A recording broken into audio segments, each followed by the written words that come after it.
쉬우니까 누가 됐으면 좋겠다라기보다는 누가 덜 싫은 거예요. 덜 싫은 사람을 뽑을 가능성이 훨씬 많은 거예요. 예를 들어서 안녕하세요. 한 주간의 가장 뜨거운 정치 이슈를 사이다처럼 시원하게 풀어드리는 사이다 정치쇼를 시작하도록 하겠습니다. 9월 1일 가을이 왔습니다.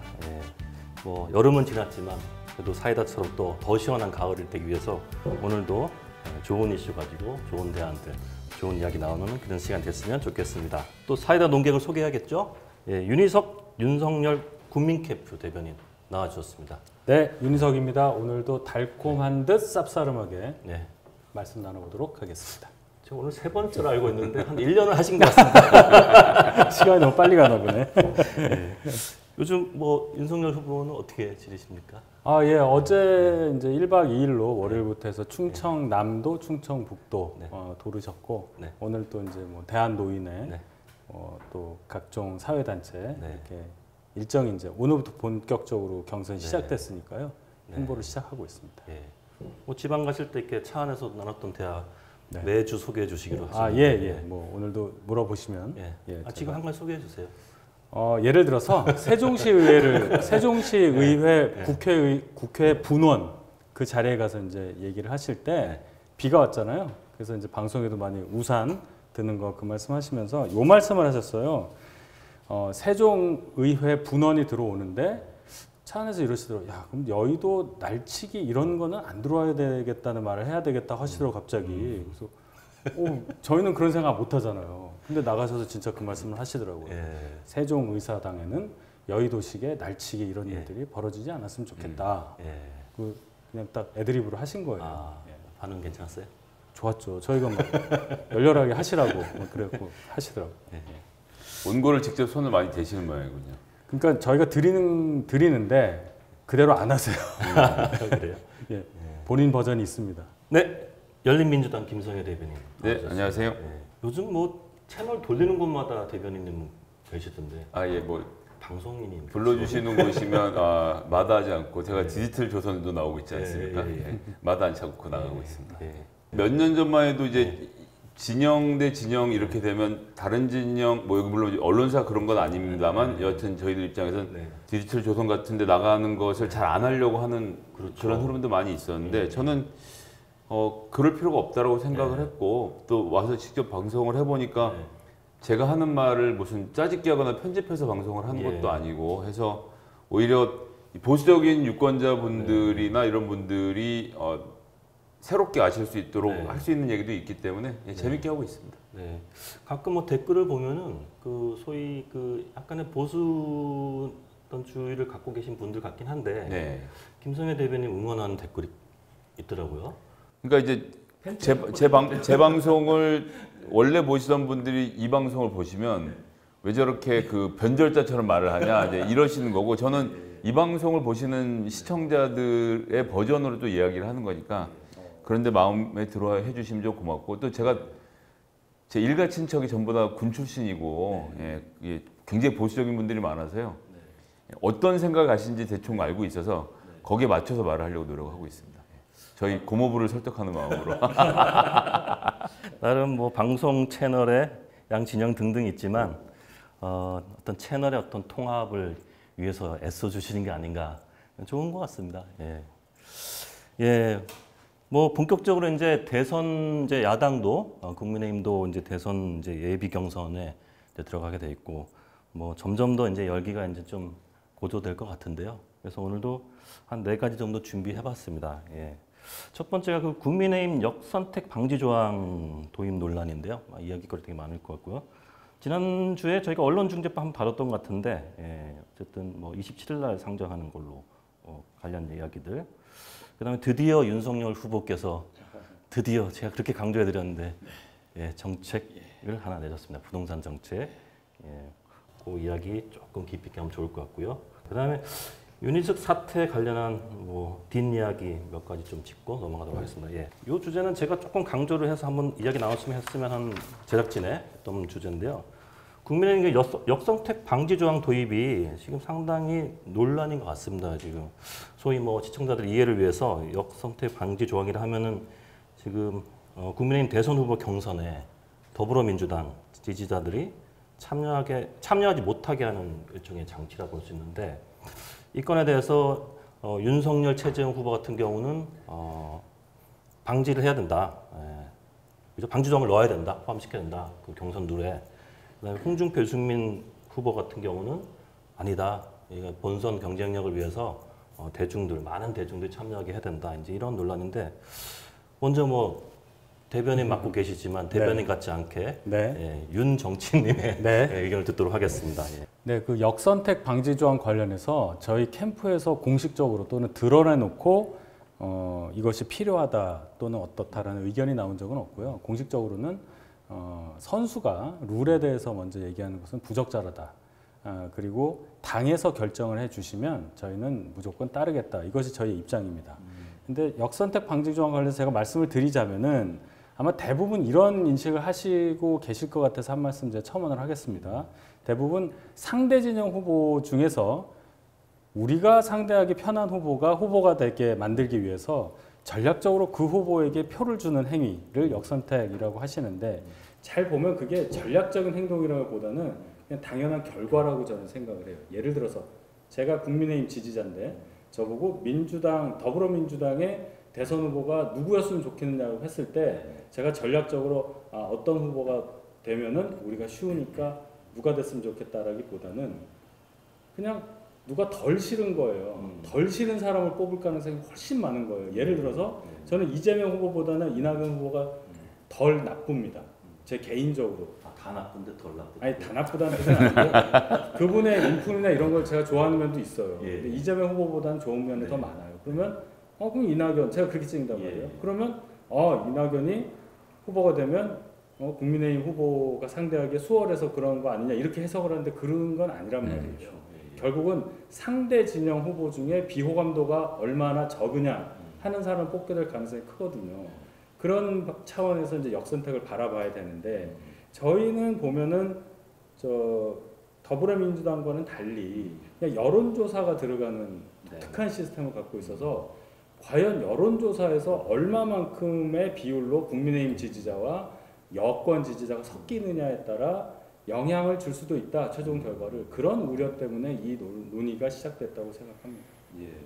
그 말씀대로 캠프에서는 이제 공식 입장은 반대하는 입장은 아닌 건데 또 윤 대변인 말씀대로 역선택 방지 조항, 그러니까 역선택 자체가 이렇게 뭔가 그 결과에 지대한 뭔가 영향을 끼치지 않고 뭔가 본질적으로는 나쁘지 않다 이런 부분으로 이제 이해가 되는 부분인데 왜 언론에서는 그래도 윤석열 후보와 최재형 후보는 아주 강하게 반대하는 어조로 계속 나오더라고요. 그게 이제 왜 그러냐면 홍준표 후보가 최근에 이렇게 많이 올라오니까 그렇죠. 그걸 이렇게 봤더니 홍준표 후보가 민주당 지지자라고 밝힌 사람들 중에서 예를 들어 한 35% 정도가 홍준표를 지지하고 윤석열 후보는 막 10% 정도밖에 지지를 안 해서 그것이 합산이 되니까 원래 국민의힘 지지층에서 가져왔던 차이보다 확 줄어드는 효과.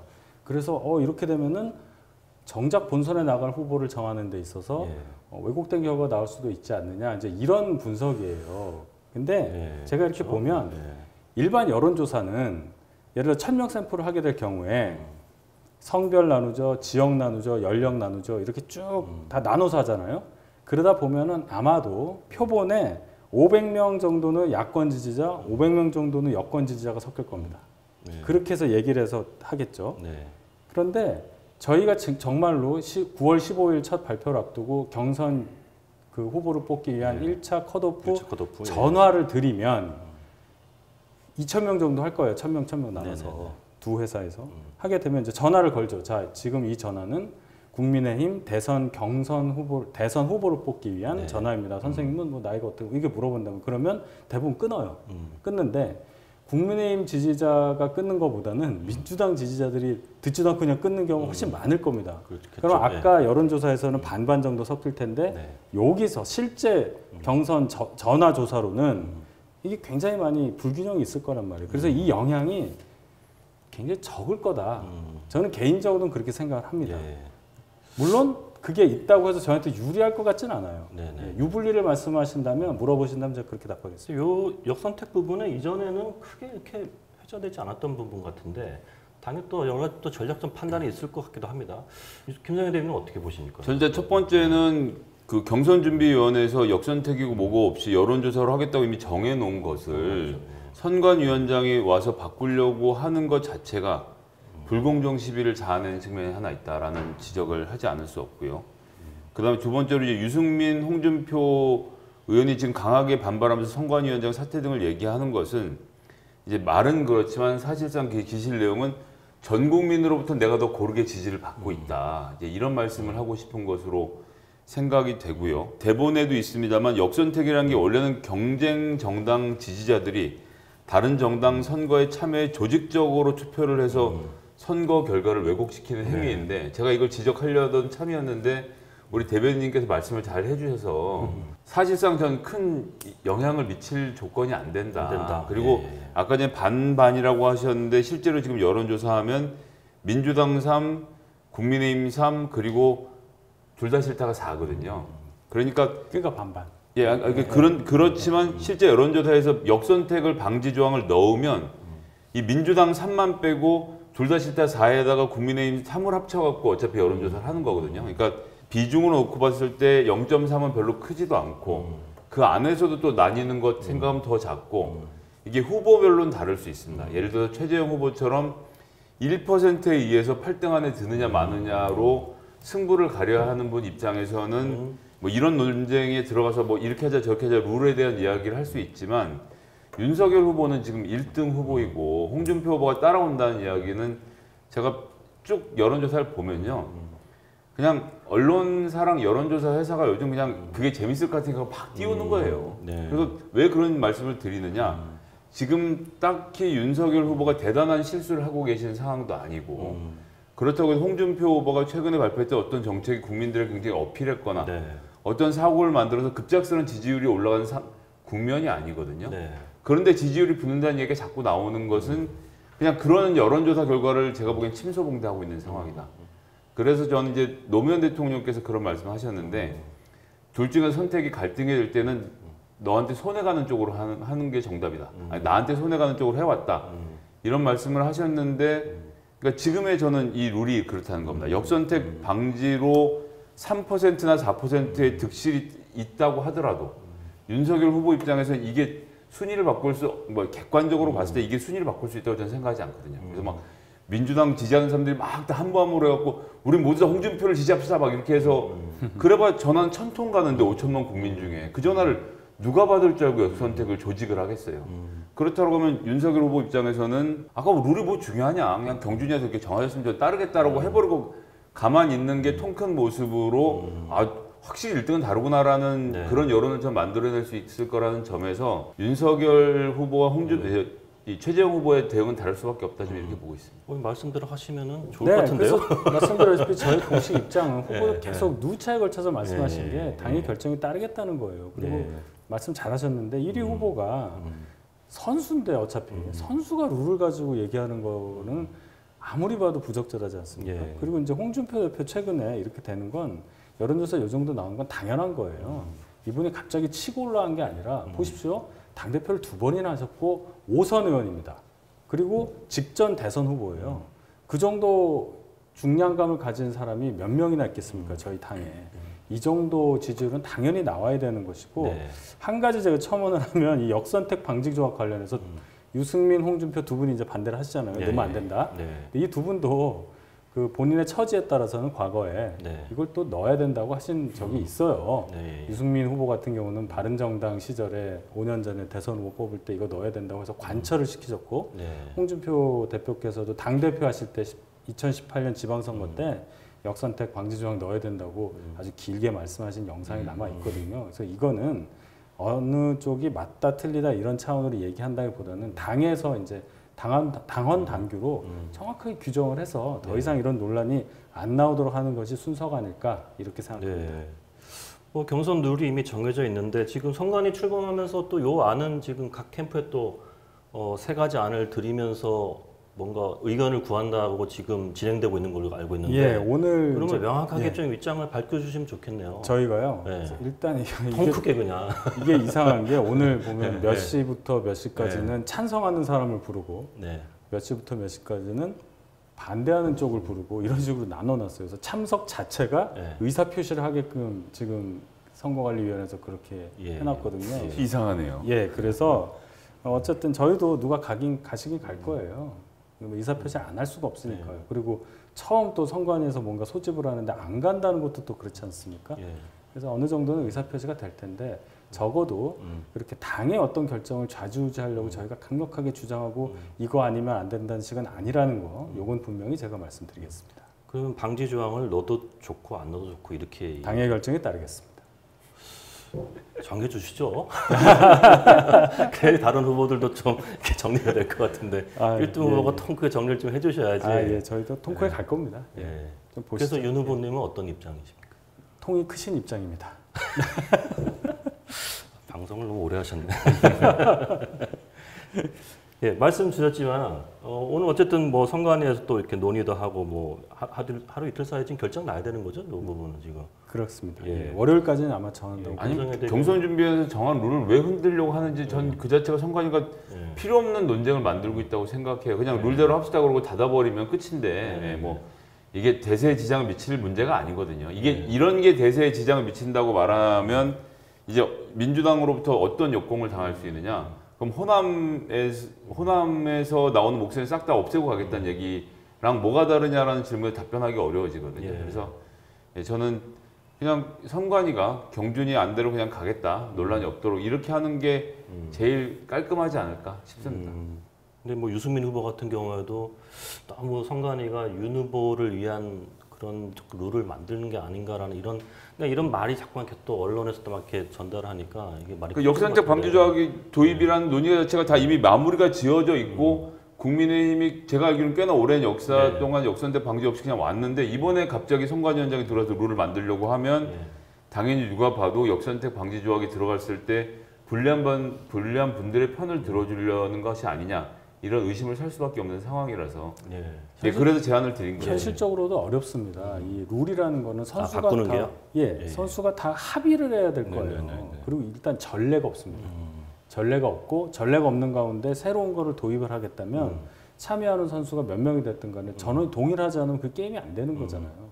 그렇기 때문에 지금 이 정도로 이렇게 의견이 탁 치열하게 갈린 상황에서 이것을 합의할 수 있는 상황이 벌어질까? 저는 그거는 어려워 보이고요. 따라서 곧 정리되는 것이 모두를 위해서 좋다 이렇게 생각합니다. 그래서 김재원 의원 최고위원께서 추천하셔서 정홍원 선관위원장이 되셨다라고 하는데 이런 일부터 이제 삐그덕되면 당지도 보고 괜히 선관위에 괜한 분쟁이 생길 수 있기 때문에 이런 논란은 빨리 마무리 짓는 게 좋지 않을까. 뭐 어쨌든 뭐 오늘 중이면 어느 정도 좀 결론이 나겠네요. 빨리 좀 정리가 돼서 본 게임을 들어갔으면 좋겠습니다. 좀 통 크게 대변인님 좀 잘 이끌어 주셨습니다. 잘하겠습니다. 저도 말이 좀 흐려지네요. 다음 이슈 넘어가도록 하겠습니다. 지금 뭐 야권 이슈 이게 번갈아 하다 보니까 순서가 좀 이렇게 됐는데요. 언론중재법은 어제 이제 본회의에 상정을 못한 거죠. 못하고 이제 다시 양당 원내대표가 이제 의장 주재로 이제 협의를 해서 27일 날 상정하는 걸로 하고 이달 27일 상정하는 걸로 하고 여야 의원이 4인 전문가 4인을 8인 협의체에서 좀 더 논의를 한 다음에 9월 27일 날 이제 딱 못 박아서 상정을 하자 이렇게 했는데 이게 뭐 결국은 이제 가짜 뉴스로부터 좀 피해받는 뭐 국민이나 요 대상자한테 좀 그들을 위한 좀 어떤 언론 개혁에 대한 어떤 본질과 국민의 알 권리 보장, 뭐 표현의 자유, 언론 그 부분이 중요한데 너무 재갈을 씌우는 게 아니냐 하고 또 반대 의견 또 하나는 또 처벌이 너무 약하다라는 또 이제 의견도 있습니다. 그래서 계속 찬반이 좀 엇갈리는 것 같은데 요 사안 지난주에 저희가 한번 했는데 다시 한번 좀 지금 뭐 진행 상황이 이렇게 되다 보니까 먼저 그 윤희석 대변인님 이거 어떻게 해야 됩니까? 일단 한 달 정도 시한을 되게 미룬 것은 어느 정도 여권에서 여당에서 국내외에서 쏟아지는 많은 비난을 의식한 결과라고 생각을 합니다. 근데 어제 그렇게 결정이 나고도 오늘 나오는 얘기 보면은 전혀 그 소위 말하는 독소 조항에 대해서 크게 물러설 뜻은 없다고 들었어요. 저는 이제 세 가지를 독소 조항을 얘기하는데 고의 중과실을 추정한다는 거 하나, 그다음에 징벌적 손해배상, 네. 마지막으로 이제 열람 차단 청구권 세 가지인데 고의 중과실 추정하는 부분은 아마 조금 물러설 뜻이 있는 걸로 제가 들었는데 네. 나머지 두 가지에 대해서는 전혀 바뀔 뜻이 없고 이제 시간만 가는 상황으로 여당에서 끌고 가는 것처럼 보이는데 네. 이 법 이름이 뭡니까? 언론중재법이에요. 중재. 네네네. 언론과 그 언론 보도로 인해 피해 본 분 사이에 어떤 이해관계를 중재하자. 네. 언론 중재 및 피해 구제 등에 관한 예, 법률. 어쨌든 중재가 앞에 있지 않습니까? 예, 예. 근데 제가 이렇게 보면은 이런 세계관이 투영된 법안 같아요. 어떤 피해가 있고 뭔가 잘못된 상황이 벌어졌을 때 이것을 교정하는 방법, 더 이상 이런 일이 벌어지지 않도록 하는 방법을 너무 징벌로만 다스리려는 그런 세계관이 투영된 게 아닌가. 어떤 피해와 징벌이라는 이분법적 세계관, 단선적인 세계관이 투영된 결과에서 결국은 이 다원적인 사회 속에서 이런 법이 갖고 있는 한계가 그대로 드러난 거로 생각이 되거든요. 네, 결국은 이런 거예요. 제가 그냥 더불어민주당 쪽 얘기를 이렇게 보면, 시각을 보면 집권을 한 지가 벌써 4년이 지났고 누차에 걸쳐서 집권한 경험이 있는 정당입니다. 이제는. 그렇죠? 그런데 아직도 피해자라는 생각을 갖고 있는 것 같아요. 기득권에 우리는 피해자다. 그 인식을 못 버리신 것 같아요. 제가 판단할 때는. 그래서 자꾸 이런 식의 눌러야 된다. 우리가 피해자이기 때문에 피해를 호소해야 되고 이 피해에 대해서 어떻게든 간에 보상, 배상, 뭔가를 받아야 한다는. 그리고 그렇게 한 사람에 대해서는 하여튼간 뭔가 벌을 줘야 된다. 이런 세계관이 아직도 강하다. 예. 그게 하나가 있고요. 두 번째는 이 법을 추진함과 동시에 내부 결속하는 그런 효과도 있을 거예요. 그걸 생각하셨는지 안 하셨는지 모르겠는데 결국은 대선을 앞두고 네. 지지층을 확실히 더 묶어 넣어서 네. 대선에 조금 내부 더 결속용이다. 유리하고 결국 네. 내부 결속용이 아니냐 이런 생각도 좀 듭니다. 근데 일반 분들이 봐도 이제 소위 이제 가짜 뉴스, 허위 보도 등에 대한 그러니까 피해 부분인데 피해 정도가 너무 커지다 보니까 네. 이제 이런 이슈가 좀 나온 것 같기도 한데 또 더 나아가서는 사실 어떤 언론 문화의 좀 후진적 어떤 후퇴 이런 부분들 한국에 그래서 그거 해서 다 뭐 개혁이란 용어가 조금 뭐 이렇게 그렇게 부담스럽게 들릴 수 있겠지만은 저는 어떤 좋은 올바른 어떤 언론 문화 창출 부분에는 한번 짚어야 되지 않을까라는 생각이 좀 드는데 김성애 대변인은 어떻게 생각하십니까? 저는 사법부 문제를 먼저 좀 지적하지 않을 수가 없는데 징벌적 손해배상 말씀하신 대로 징벌적 손해배상으로 안 하고 언론 이 판사들이 판결을 제대로 내리면 되는데 지금 우리나라 중재 내용 보면 절반이 500만 원 이하 평균 한 500만 원 정도 지금 이제 배상을 받고 있고 현재요? 예. 2012년에 정청래 의원 같은 경우는 교감을 욕설하고 폭행하고 너 자르겠다라고 말했다라는 것이 조선일보하고 이제 문화일보 일면에 며칠 동안 실리는 정말 말 그대로 참사가 벌어졌었는데 알고 보니 잘못된 증언에 의해서 그렇게 된 것이다라고 했는데 여기에 대해서 1,000만 원인가 보상 판결이 났어요. 문화일보가 잘못했다고 해서 났는데 그나마도 집행이 잘 안 되고 막 이러던 과정이 있었는데 이 사람은 직장을 잃었는데 그것 때문에 이것에 대한 배보상액이 너무나 형편없는 이런 현안이 이제 여러 가지 이유가 있겠지만 그러니까 옛날에 신문만 있던 시절에는 30만 부 발행하는 신문에 잘못된 기사가 나가면 30만 명에서 50만 명 정도가 보고 그거 끝났거든요.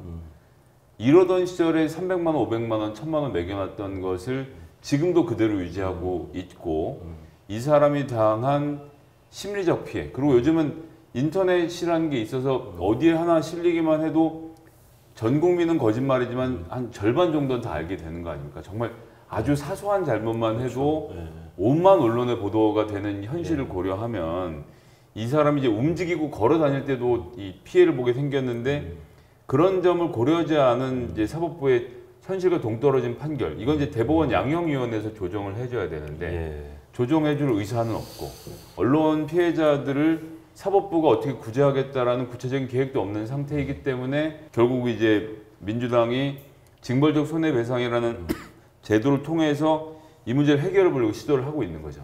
그런 측면이 있기 때문에 징벌적인 손해배상 그래서 이게 지금 500만 원이라서 이걸 지금 징벌적으로 5배까지 아닙니까? 5배를 매긴다도 아니고 벌금의 하한액이 정해져 있는 것도 아니라서 이 법이 통과가 돼도 판사들의 저는 이 배상액의 기준은 그렇게 올라가지 않을 최고 거라고 봅니다. 5배가 되는 거죠. 예, 최고 5배인데 예를 들어서 이 사람 1,000만 원짜리 같으면 300만 원 판결하고 3배에서 900만 원.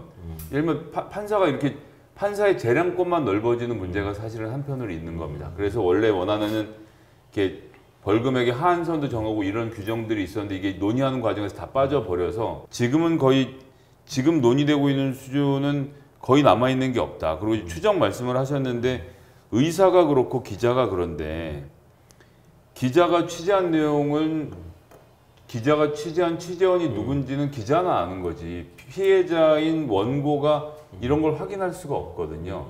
그러니까 그럼 기자가 나는 몇 명에게 물어봐서 이런 이야기를 들어서 보도를 했다. 뭐 이렇게 얘기를 할 수도 있고 재판부 요청하면 비공개로 판사에게만 이 취재원을 공개하는 등 여러 가지 방법을 통해서 취재원을 보호할 수도 있습니다.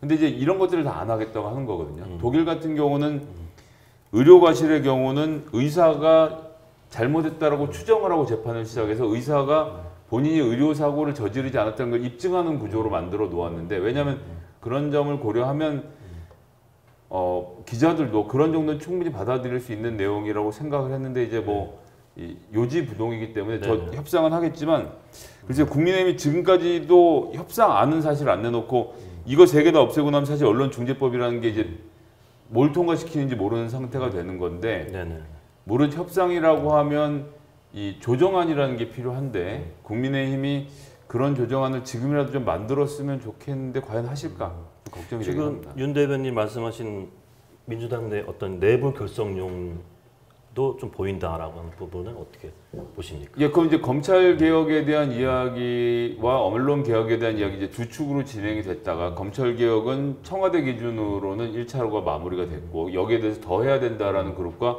이 정도면 충분하다는 그룹이 나뉘어져 있습니다. 이재명 지사 같은 경우는 이 정도면 충분하고 이제는 선거로 나가자 이제 이런 입장을 밝히신 것이고 송영길 지도부가 들어서서 송영길 대표가 제가 생각하기에는 언론 개혁에 대한 관심이 지대하게 많은 분이었어요. 그리고 본인도 여러 차례 그런 보도에 피해를 입었던 당사자기도 하고 그래서 송영길 대표가 본인의 정책적 과제로 밀어붙이고 있는 측면이 있기 때문에 그것을 통해서 지지자들이 결속될 수는 있겠지만 지지자 결속만을 위해서 시작했냐라고 놓고 보면 그렇게 그러니까 지지자를 결속시킬 것 같으면 상대가 훨씬 범위가 좁은 검찰 개혁을 얘기를 하면 되는데 언론 개혁을 꺼냈다는 점을 놓고 본다면 지금 현재 지도부 윤호중 원내대표와 송영길 당대표의 의지도 굉장히 많이 반영이 돼 있다 좀 이렇게 생각하고 있습니다.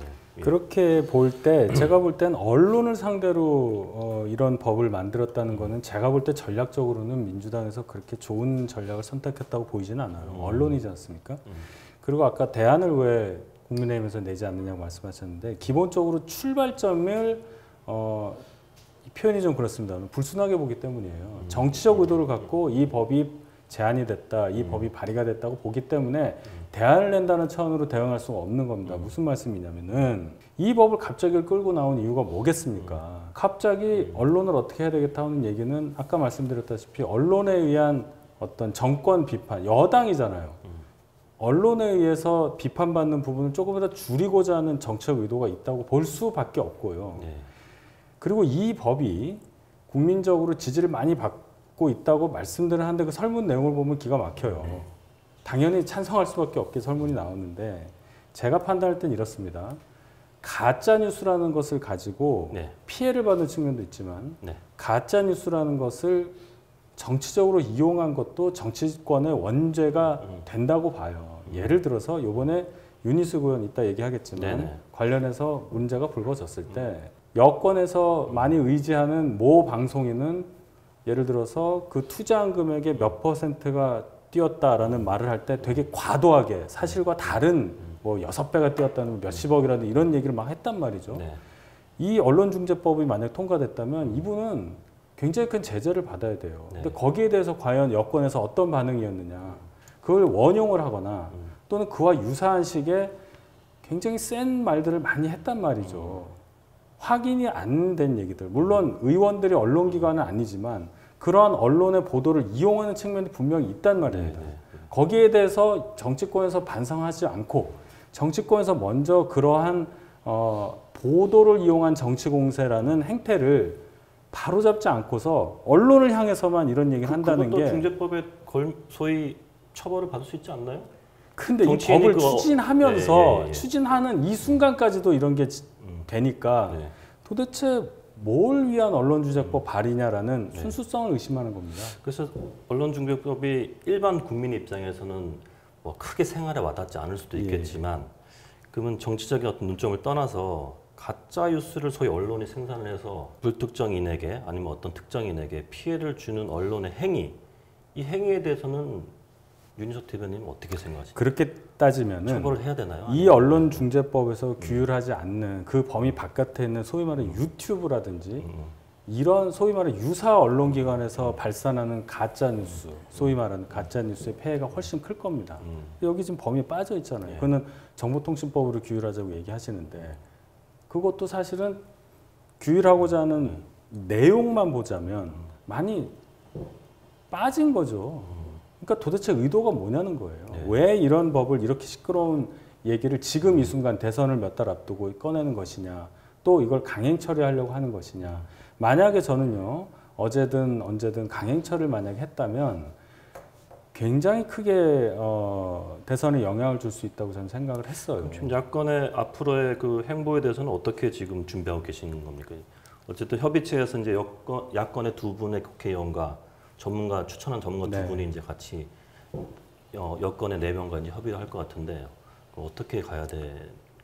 그것도 참 기존의 모든 정치 역정을 볼 때 이런 식의 중간 단계 기구가 없었던 것도 아니고 그것이 어떤 결과를 낳았는지 다 아는데 결국 의석수가 결정을 하는 거잖아요. 네. 10월 27일 날 상정하기로 잠정 합의를 했는데 그 합의가 지켜지든 않든 이 법을 통과시키겠다는 여권의 의지가 반영이 된다면 이걸 막을 방법은 없습니다. 야당은. 그렇죠?